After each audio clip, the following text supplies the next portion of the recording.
இதோ உங்கள் முன்னால்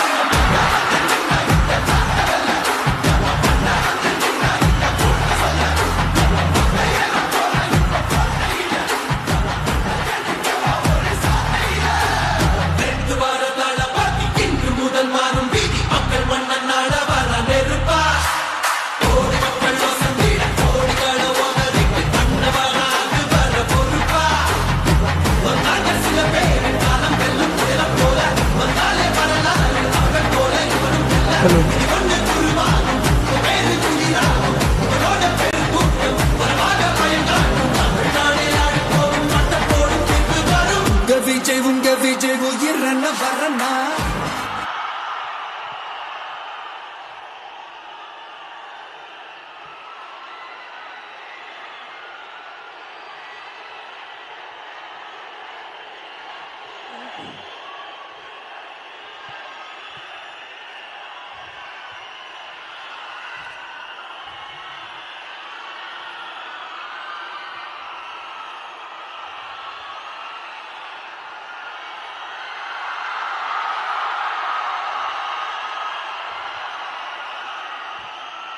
எங்க ஓட்டு எங்க உரிமை.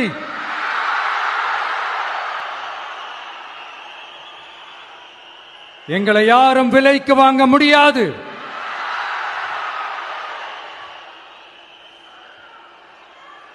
எங்க ஓட்டு விசில் சின்னத்துக்கு தான்.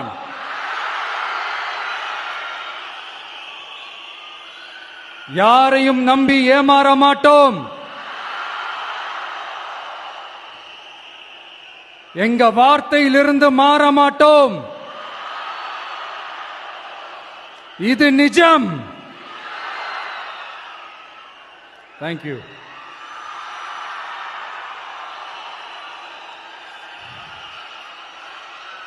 ஒரு குட்டி கதையிலிருந்து ஆரம்பிப்போமா?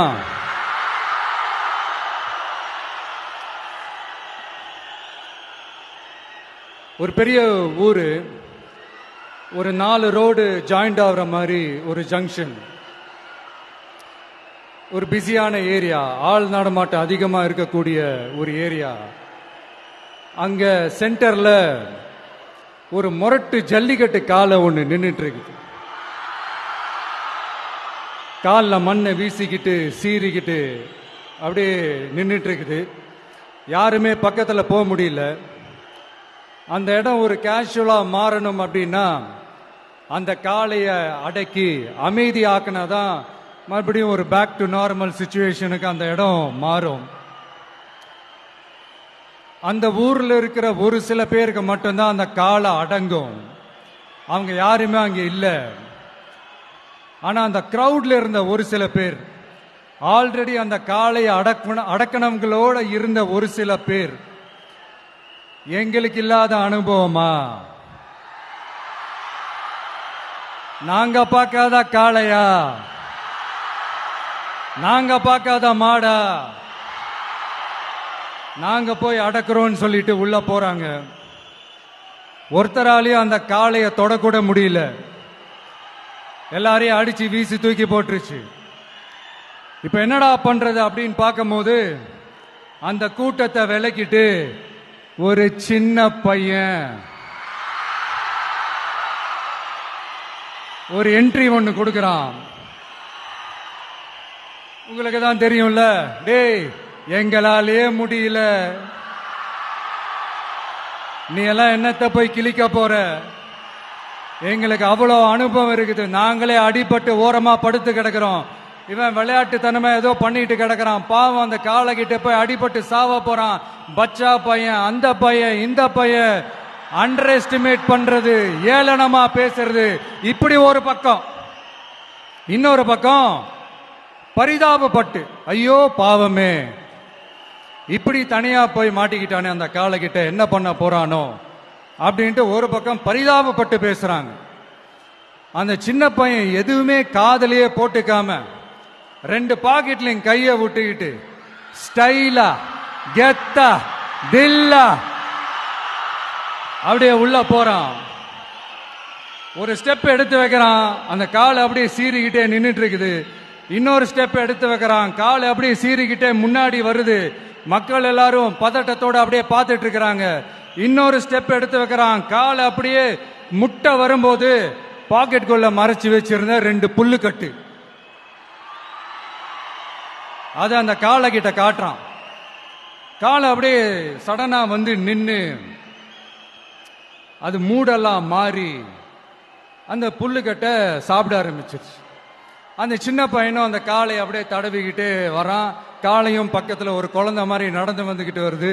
பக்கத்தில் இருந்த ஒரு வயல்வெளியில் அந்த காளையை மேய விட்டுட்டு வரான். மக்கள் எல்லாரும் அந்த பையனை ஆச்சரியமா பார்க்குறாங்க. அந்த அடிபட்டு கிடந்த அந்த அனுபவசாலிங்க தலைய தொங்க போட்டு நின்றுட்டு இருக்கிறாங்க.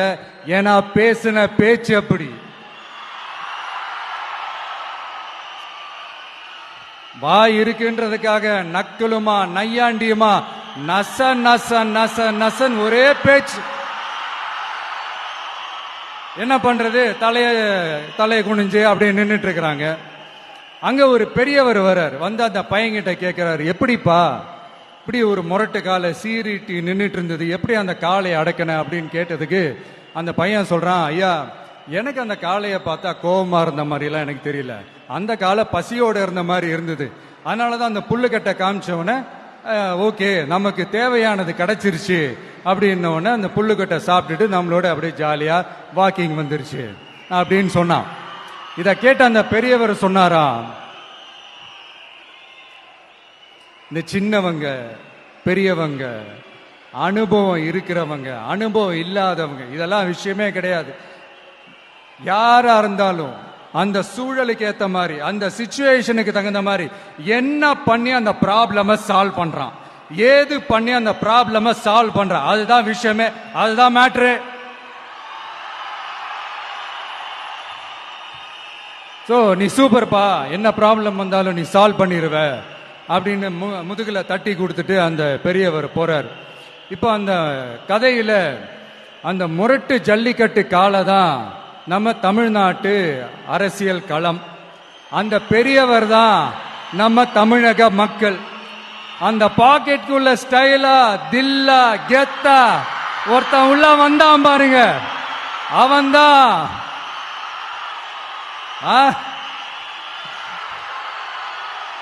நான் இல்லைங்க, நான் இல்ல, நானு நீங்க நாம எல்லாருமா சேர்ந்து மாபெரும் மக்கள் சக்தியா இருக்கக்கூடிய நம்ம டிவிக்கு,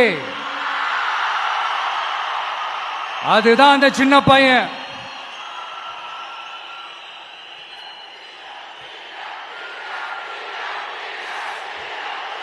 தேங்க்யூ தேங்க்யூ தேங்க்யூ.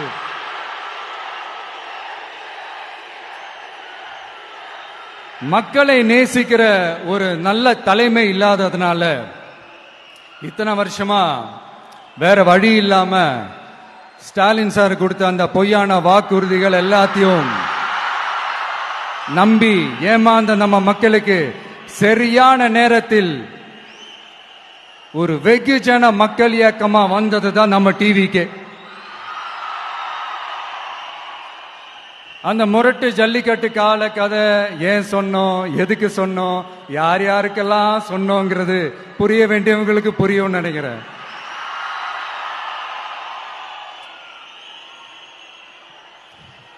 இப்போ நாம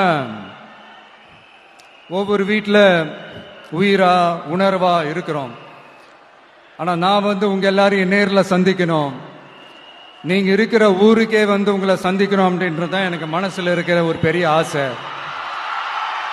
ஆனா அந்த சிச்சுவேஷன் ஒரு எதிர்கட்சியா இருந்து கேள்வி கேட்டுட்டு இருக்கிற இந்த நேரத்துல நமக்கு எதிராக என்ன சூழ்ச்சிகள்லாம் நடக்குதுன்றது உங்க எல்லாருக்குமே நல்லா தெரியும்.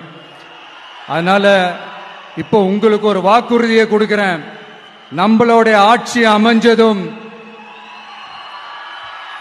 ஒவ்வொரு கிராமத்துக்கும் நான் நேரடியா வந்து என்னுடைய சொந்தங்களாகிய உங்க எல்லாரையும் நான் சந்திக்கிறேன்.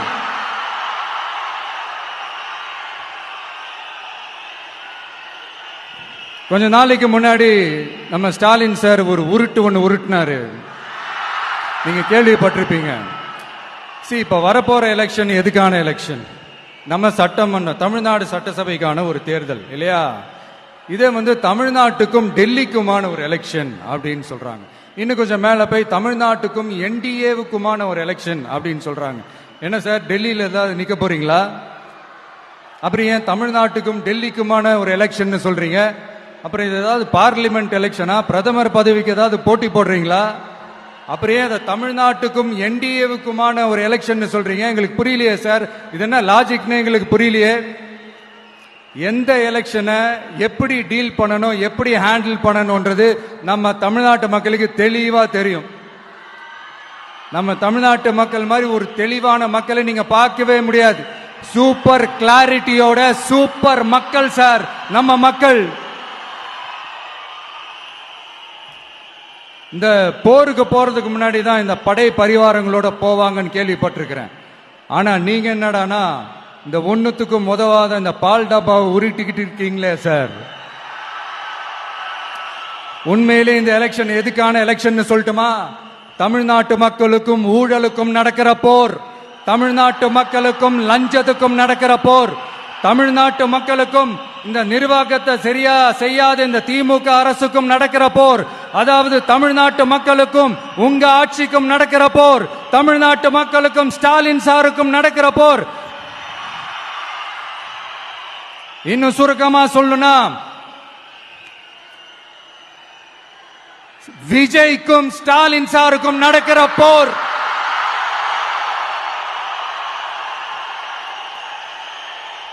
இதுக்கு நடுவுல இந்த என்டிஏ டெல்லி இதெல்லாம் என்ன லாஜிக்னே புரிய மாட்டேங்குது சார். தமிழ்நாடு தான் விஜய், இந்த விஜய் தான் தமிழ்நாடு. தூய சக்தி டிவிகேவுக்கும் தீய சக்தி டிஎம்கேவுக்கும் தான் இந்த போர். இப்படி உக்கிரமா இருக்கிற இந்த போர்ல மறுபடியும் ஒண்ணுத்துக்கும் உதவாத இந்த பால் டப்பாவை உருட்டிக்கிட்டு இன்னொரு காமெடி வேற. அது என்னடானா அவரோட ஆட்சியில தான் தமிழ்நாடு சூப்பர் ஸ்டார் மாநிலமா இருக்குதான். கரெக்ட், தமிழ்நாடு சூப்பர் ஸ்டார் மாநிலம் தான். காமராஜர் அவர்கள் டைம்ல, அண்ணா அவர்கள் டைம்ல, எம்ஜிஆர் அவர்களோட ஆட்சியில. இன்னைக்கு ஒண்ணுத்துக்கும் உதவாத இந்த உல்டா மாடல் ஆட்சியில தமிழ்நாடு சூப்பர் ஸ்டார் மாநிலமாலாம் ஒண்ணு இல்ல, சூப்பர் ஸ்டாண்ட் அப் காமெடிக்காரர் நடத்துற மாநிலமா மாறிடுச்சு. மக்களே, உங்களுக்காக மட்டுமே தான் வர தடைகள், சதிகள், சூழ்ச்சிகள் எல்லாத்தையும் தாண்டி இந்த 2026 இந்த தேர்தலில் டிவிக்கு தில்லா நிற்கும்.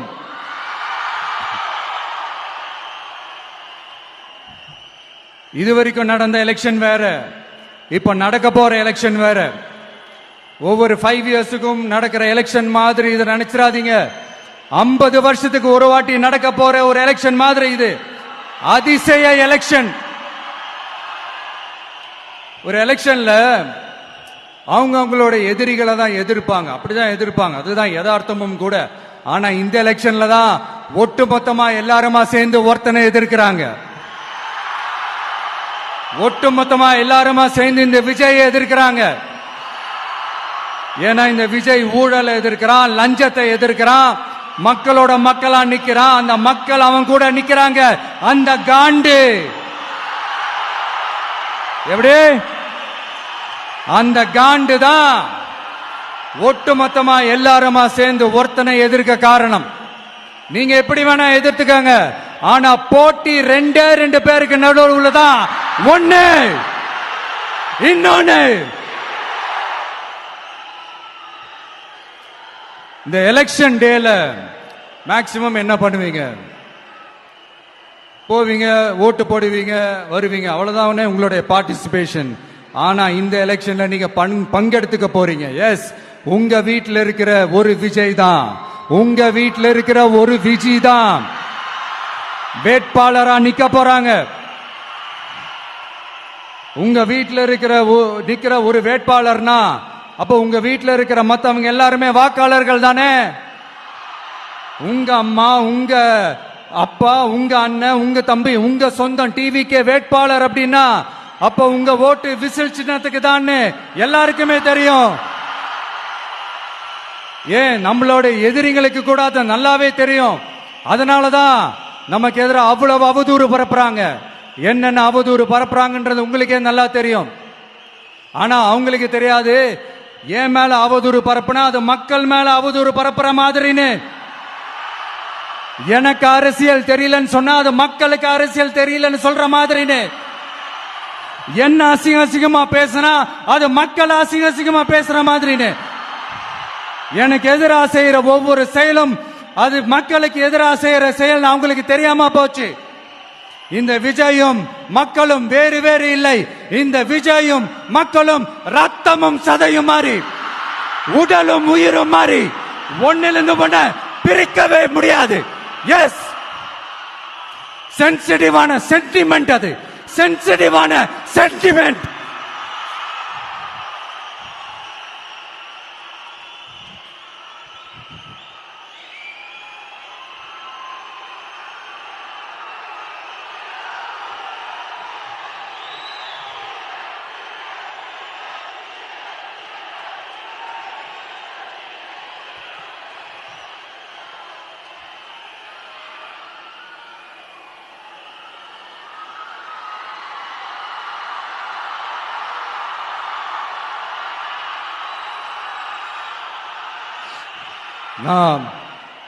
சாரி, இதை யாரும் அசைக்க முடியாது. மக்களை நேசிக்கிற விஜய் வேணுமா, மக்கள் விரோத ஆட்சி நடத்துற ஸ்டாலின் சார் வேணுமா? இந்த விஜய் நம்புறீங்களா, ஸ்டாலின் சார் நம்புறீங்களா? Proof, this is the proof.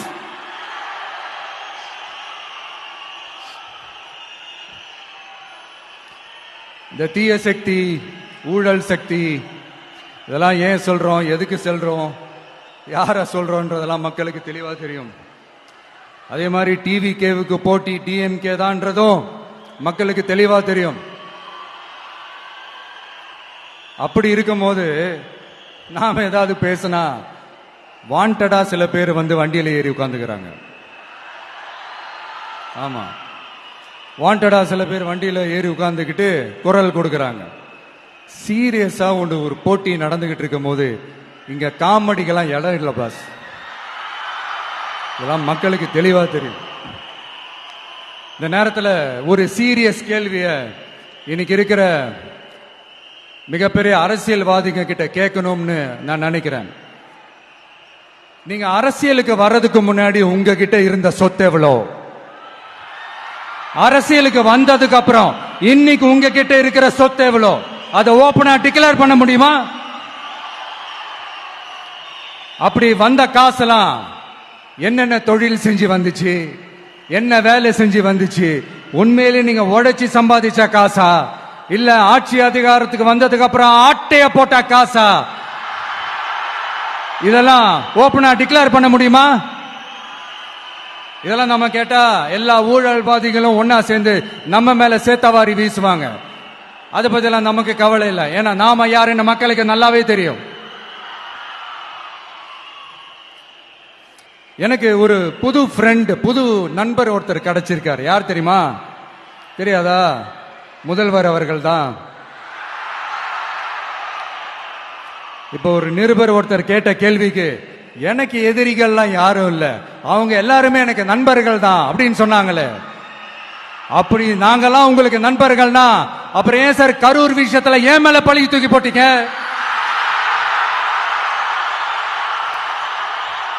உங்களுக்கு மனசாட்சின்னு ஒண்ணு இருந்தா அப்படி பேசிருப்பீங்களா?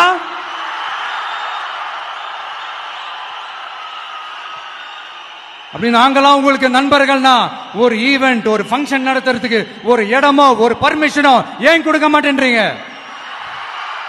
எல்லாத்தையும் நீங்களே பண்ணிட்டு போற போக்குல அப்படியே பொய்களா அடிச்சு விட்டுக்கிட்டு இருக்கீங்க. உங்களோட உண்மையான நண்பர்கள் யாருன்னு சொல்லட்டுமா?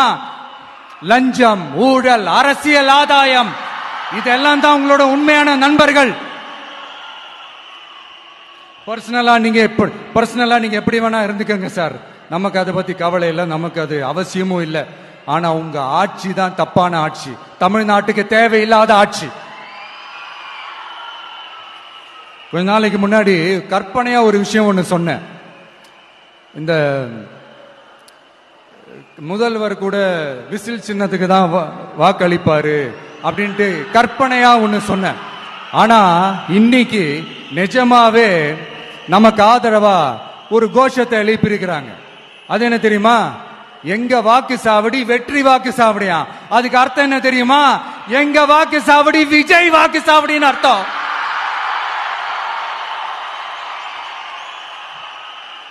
அது சரி, மக்களோட இந்த ஆதரவை பார்த்துட்டு அவர் அறியாமலே எப்படி பேசிட்டாரு என்னமோ தெரியல. 50 வருஷம் எக்ஸ்பீரியன்ஸ் அரசியல்ல, உண்மை என்னன்னு ஒத்துக்கிட்டு தானே ஆகணும்.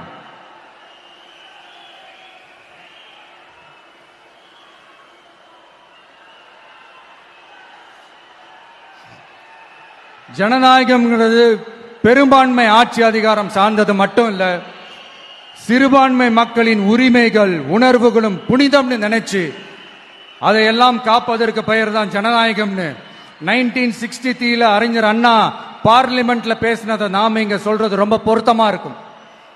அறிஞர் அண்ணா சொன்னதுதான் டிவிகேவோட நிலைப்பாடும். இந்த ஸ்டாண்ட்ல நாம 100% உறுதியா இருப்போம். யாருக்காகவும் எதுக்காகவும் இதுல சமரசமே கிடையாது. மதச்சார்பற்ற சமூக நீதி தன்மை தான் நம்ம அடிப்படை கொள்கைகள் ஒண்ணு. அதுல எந்த மாற்றமும் எப்பவும் கிடையாது. ஆனா இதெல்லாம் மறந்துட்டு எப்படியாவது எதையாவது செஞ்சு ஓட்டு வாங்குறதுக்காகவே இங்க சில பேர் இருக்கிறாங்க. அவங்கள மாதிரி நமக்கு அப்படி சில பிரச்சனைகள்ல எரியற நெருப்புல எண்ணெய ஊத்துற எண்ணமே இல்ல.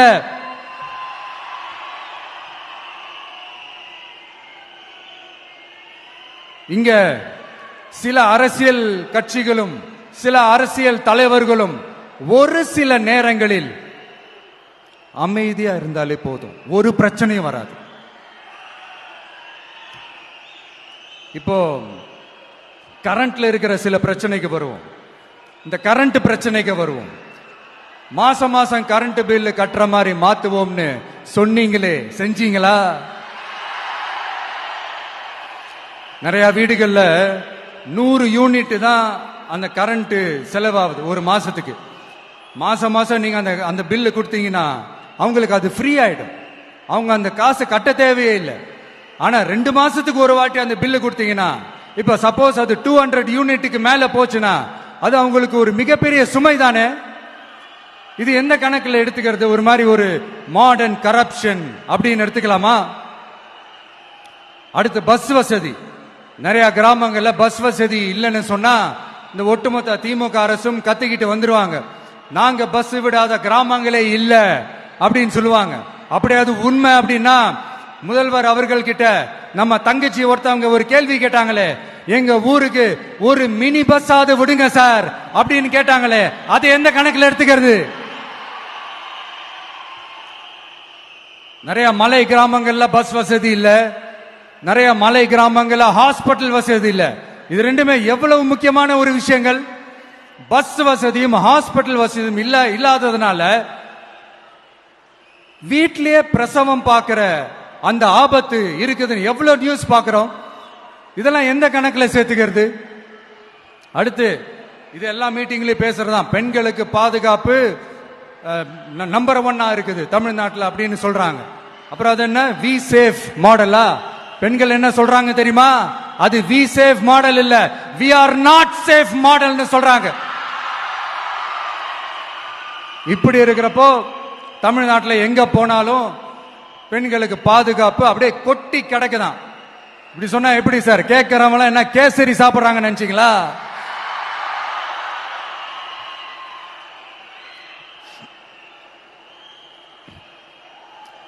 அடுத்து இந்த சட்டம் ஒழுங்கு, அது காணாம போய் ரொம்ப நாள் ஆச்சு.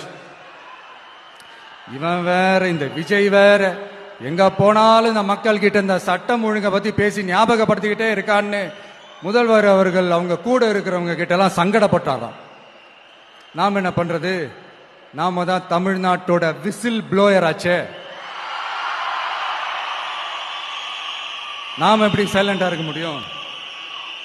நாமளும் கேள்வியா கேட்கிறோம், ஆனா பதில்லாம் வந்த மாதிரியே தெரியல.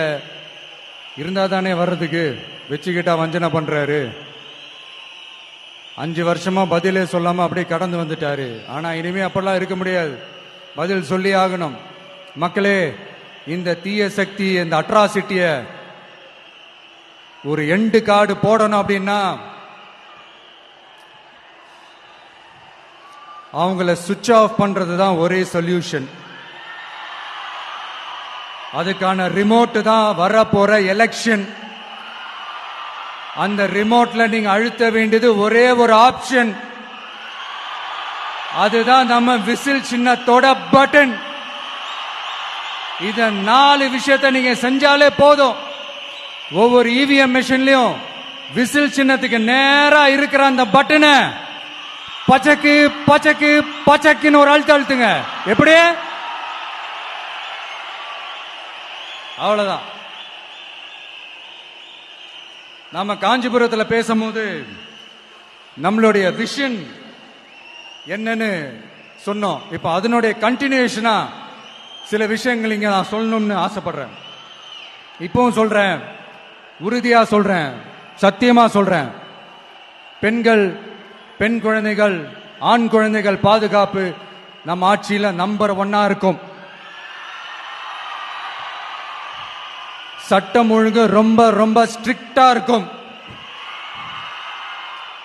அரசு பள்ளிக்கூடங்களும் கல்லூரிகளும் முதல் தரமா இருக்கும். போட்டி தேர்வுகளுக்குன்னு லட்சங்களை கொட்டி தனி கோச்சிங் சென்டர் போய் படிக்க அவசியமே இருக்காது. ஏன்னா கவர்மெண்ட் ஸ்கூல், காலேஜ் சிலபஸே போட்டி தேர்வுகளை ஈஸியா சந்திக்கிற வகையில் அந்த ஸ்டாண்டர்டுக்கு ஏத்த மாதிரி அமைக்கப்படும். உயர்நிலை பள்ளி பாடத்திட்டங்களிலேயே அடிப்படை அரசியல் சாசன சட்டம் சேர்க்கப்படும்.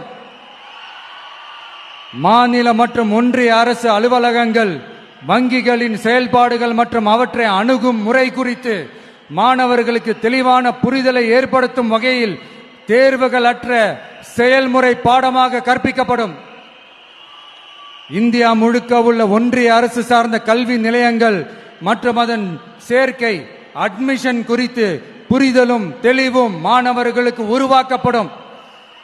அனைத்து அரசு பள்ளிகளிலும் பெண் குழந்தைகளுக்கு சுத்தமான, சுகாதாரமான மற்றும் தரமான கதவுகள் பொருத்தப்பட்ட ரெஸ்ட் ரூம்கள் அமைப்பது உறுதி செய்யப்படும். போதைப் பொருட்கள் இல்லாத தமிழகம் உருவாக்கப்படும். மாவட்ட கலெக்டர்கள் மற்றும் எஸ்பிக்களில் சரி பாதி பெண்களாக இருக்கும்படி செய்வோம். மலை கிராமங்களில் அரசு ஆரம்ப சுகாதார நிலையங்கள் பிரசவம் பார்க்கும் வசதியுடன் அமைக்கப்படும். பஸ் போக்குவரத்து இல்லாத கிராமங்கள் மற்றும் மலை கிராமங்களே இல்லை என்ற நிலை உருவாக்கப்படும். ஏற்கனவே அமைப்பு சாரா தொழிலாளர்கள் அமைப்பு இருந்தாலும் ஆட்டோ, டாக்ஸி மற்றும் லாரி டிரைவர்களுக்கென அவர்களின் நலன்களுக்காகவும் குடும்ப நலன்களுக்காகவும் தனியாக நல வாரியம் அமைக்கப்படும். தென் தமிழகம் உட்பட தமிழகத்தின் தேவையான பகுதிகளில் தொழிற்சாலைகள் அமைக்கவும் தொழில் வளம் பெருக்கவும் தனி கவனம் செலுத்தப்படும். விவசாயிகள், மீனவர்கள் மற்றும் நெசவாளர்களின் கருத்துக்களை அறிந்து அவர்களுக்கான திட்டங்கள் காலத்தின் தேவைக்கேற்ப உருவாக்கப்படும். இப்போ நம்ம ஸ்டாலின் சார் அறிவாலயம் பக்கத்தில் யாரு நடந்து போனாலும், அறிவாலயம் பக்கத்தில் யாரு நிழலுக்கு ஒதுங்கினாலும் கூட்டணியில சேர்த்துக்கிறாரு. அந்த கொள்ளையடிச்சிருக்கிற வச்சிருக்கிற பணத்தில் ஒரு பங்கு ஒன்று கொடுத்து, இந்த அதுக்கு பேர் கல்லாப்பெட்டி கூட்டணின்னு வச்சிருக்கிறேன். இந்த கல்லாப்பெட்டி கூட்டணியை ரொம்ப கஷ்டப்பட்டு சேர்த்திருக்கிறார். ஆனா அவருக்கு நான் சொல்றேன், இந்த அறத பழைய கூட்டணி கணக்குகளோ இந்த கொள்ளையடிச்ச பணத்தையே வச்சு எங்க மக்களை ஏமாத்தி எல்லாம் ஜெயிக்க முடியாது. ஏன்னா இது மாபெரும் மக்கள் சக்தியான வித்தியாசமான விசில் புரட்சி எலெக்ஷன்.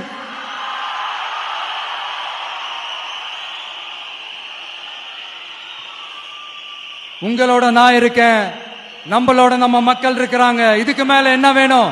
கான்பிடென்டா இருங்க, நல்லதே நடக்கும், வெற்றி நிச்சயம். மீண்டும் சந்திக்கும் வரை நன்றி, வணக்கம். என் நண்பர்களே, ஒரு சின்ன ரிக்வெஸ்ட். நான் திருப்பி இங்க இருந்து நான் 4 hours சென்னைக்கு போனோம். தயவு செஞ்சு யாரும் என் வண்டிக்கு பின்னாடியோ என் வண்டி சைட்லயோ பைக்கில் வராதீங்க. உங்களை நான் கெஞ்சி கேட்டுக்கிறேன். தேங்க்யூ.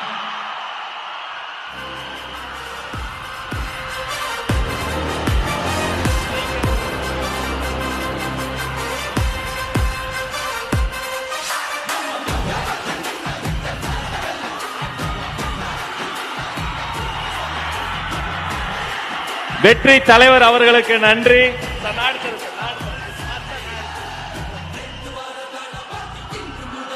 வேலூர் கழகத்தின் சார்பில் மாவட்ட கழக செயலாளர்கள் அண்ணன் வேல்முருகன் வெற்றிவேல் வீரவேலை வழங்குகிறார்.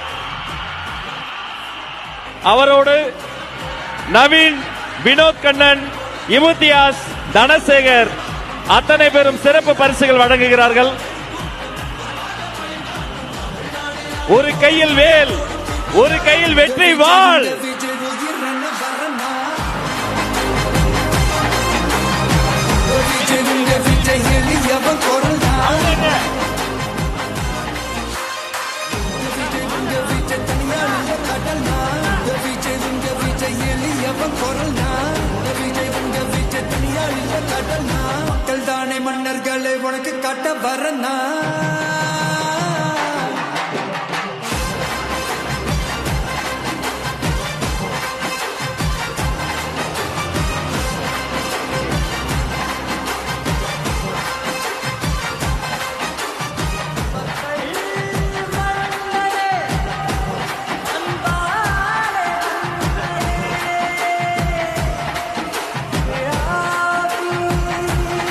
வேலூர் கழகத்தின் சார்பில் வெள்ளி யானை வழங்குகிறார்கள். இது வெள்ளி யானை மட்டுமல்ல, வேலூர் வழங்கிய வெற்றி யானை. அவர் கையில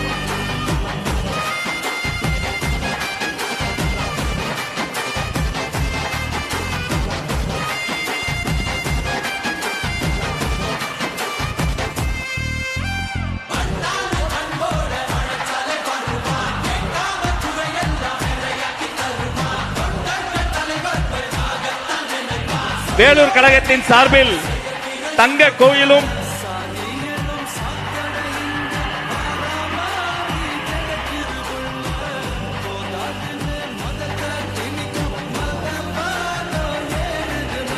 வெற்றி தலைவருக்கு செங்கோல் பரிசாக வழங்குகிறது வேலூர் மாவட்டம்.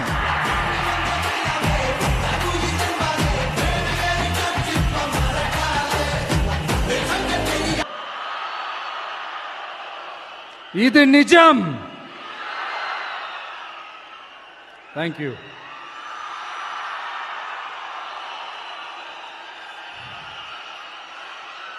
ஒரு குட்டி கதையிலிருந்து ஆரம்பிப்போமா?